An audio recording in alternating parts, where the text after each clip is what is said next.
Bonjour Corinne, merci de nous recevoir. Voilà, est-ce que tu peux te présenter en quelques mots? Donc, je suis Corinne Roucard, je suis de formation scientifique, j'ai un doctorat en sciences, en biologie, et arrivé au terme de mon expérience en laboratoire, c'était aussi au moment où il y a eu la loi de Claude Allègre sur la loi de 99 sur la valorisation des résultats venant de la science et tout l'essor des startups. Et donc à ce moment-là, j'ai pris en charge un projet d'entreprise et je suis devenue chef d'entreprise en 2005. Très bien, est-ce que tu peux nous présenter ton entreprise? Donc c'est une entreprise qui est dans le domaine de la biologie, des neurosciences. On travaille sur les pathologies du cerveau et on a une activité donc, qui va aller enregistrer cette activité dans le cerveau, identifier les éléments normaux ou anormaux et pouvoir voir si ces éléments peuvent être modifiés par des molécules. Donc sur ce principe-là, on a développé une offre de service. On travaille pour l'industrie pharmaceutique. Donc ils nous confient leurs molécules qu'ils ont en développement, des futurs candidats médicaments. Et avec nos outils et nos modèles, on teste si les molécules sont efficaces et s'ils sont de bons candidats médicaments ou pas. Alors on intervient avec tous les types de pharma, la petite biotech à 2-3 personnes, à la moyenne pharma et jusqu'à la grande pharma. Et on travaille au niveau international. Donc nos clients sont aussi bien Amérique, Europe et même Asie avec le Japon. D'accord, Donc multiculturel, on va dire. d'accord. Peux-tu nous dire combien vous êtes dans votre structure? Comment vous êtes organisé? On est 10 personnes. Euh, il n'y a qu'une personne qui n'est pas scientifique.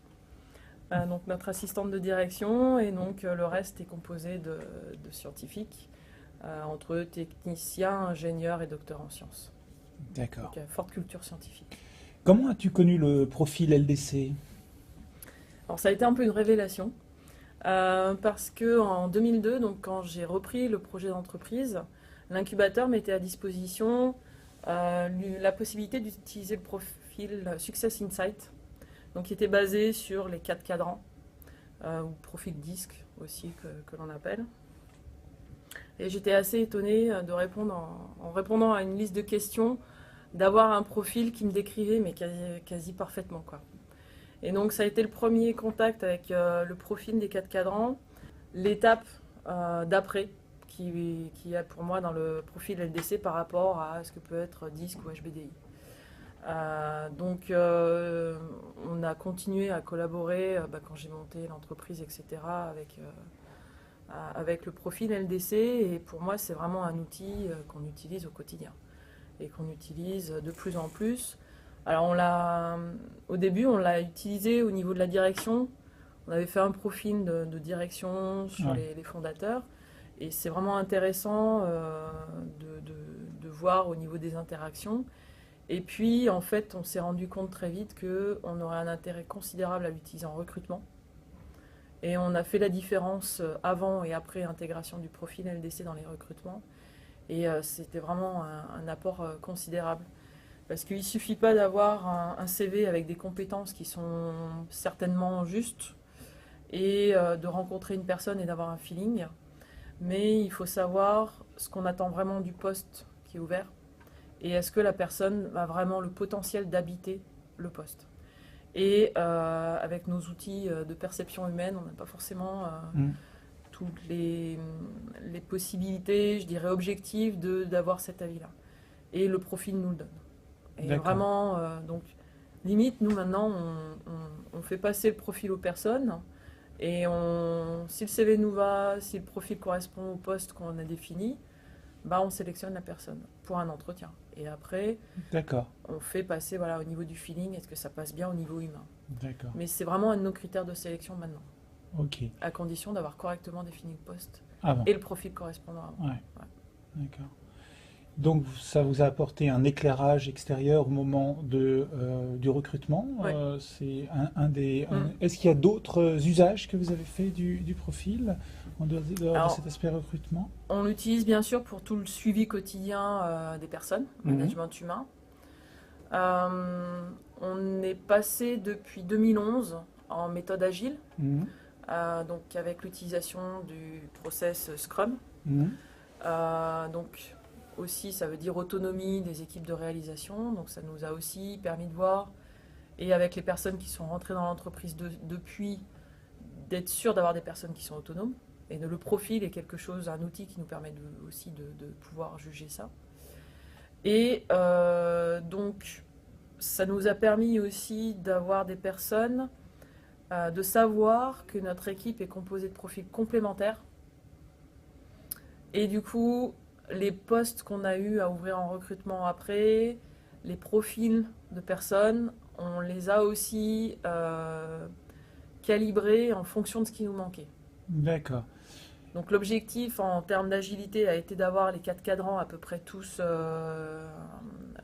représentés, sachant que le côté organisé, c'était pas forcément le plus représenté chez nous. Donc c'est celui qu'on a cherché à combler le plus avec les nouveaux recrutements. D'accord. Voilà.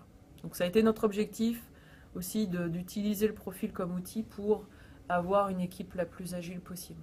Donc tu as utilisé le profil individuel, mais aussi le profil d'équipe, c'est ça? Et tout à fait, ouais.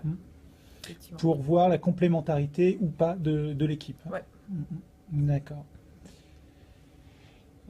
Par rapport au profil lui-même, tu disais tout à l'heure qu'il y avait un apport supplémentaire par rapport à HBDI ou à Success Insight, c'est ça? Oui, DISC ou Success Insight. Qu'est-ce que tu as apporté quel est l'éclairage qu'apporte LDC par rapport à ces autres profils? Le profil DISC ou 4 cadrans, ça donne le potentiel dans technique, créatif, relationnel ou organisé.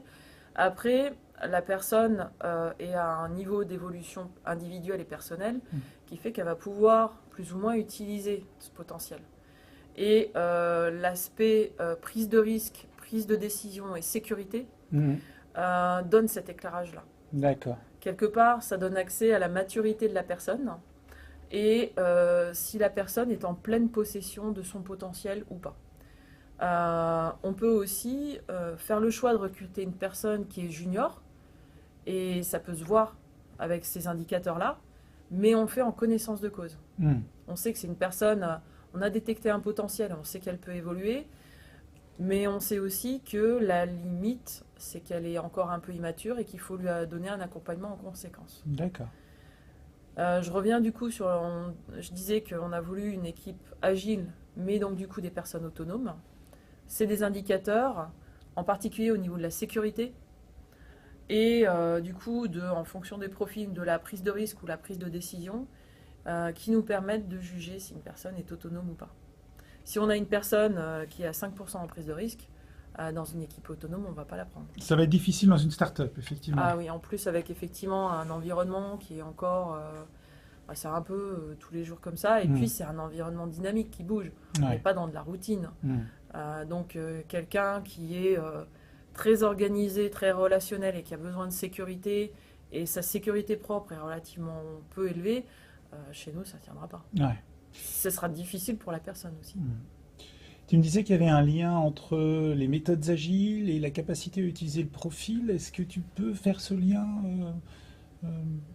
explicitement? En méthode agile, il me semble que ce qui est important, c'est d'avoir que les 4 cadrans soient représentés. Donc ça veut dire, pour moi, les 4 cadrans représentent les 4 domaines professionnels qu'il faudrait être représentés, et ils sont nécessaires et suffisants par eux-mêmes. D'accord. Du coup, si une entreprise a ces 4 cadrans qui sont tous représentés parmi les personnes de son entreprise, elle est quasiment complète. Elle peut aborder l'environnement extérieur, la gestion en interne de son entreprise de façon la plus satisfaisante possible. Et donc, le profil va permettre de voir où on en est de cette capacité à remplir les 4 cadrans.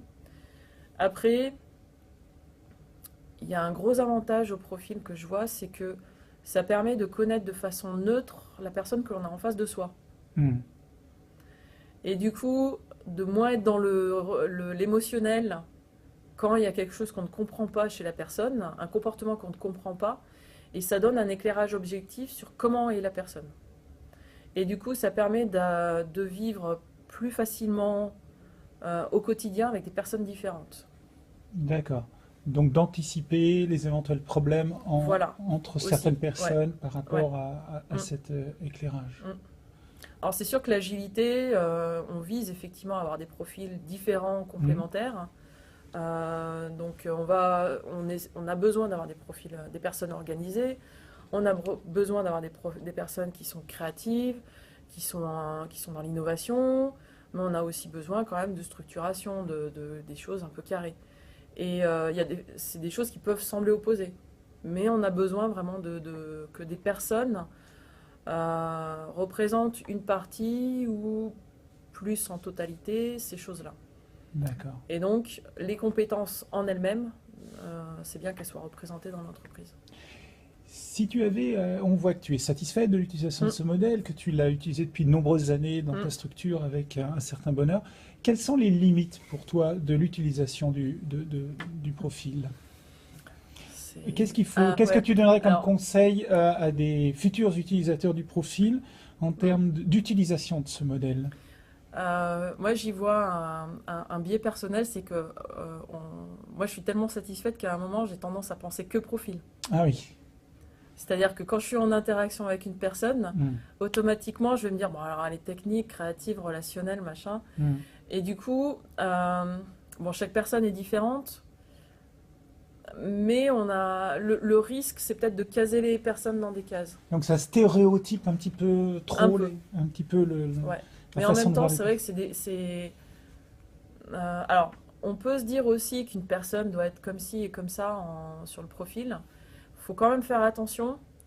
Je trouve que quand on a le profil exact, le profil d'une personne, qu'elle a rempli elle-même, c'est évident, la compréhension de la personne devient évidente. Par contre, c'est difficile, à partir juste de connaître une personne, de se dire elle doit être dans tel ou tel cadran. D'accord. Donc c'est quand même bien d'avoir le profil fait effectivement par la personne. Eh bien, écoute, Corinne, merci beaucoup pour ce retour. Et voilà, sûrement à bientôt. À bientôt. Au revoir.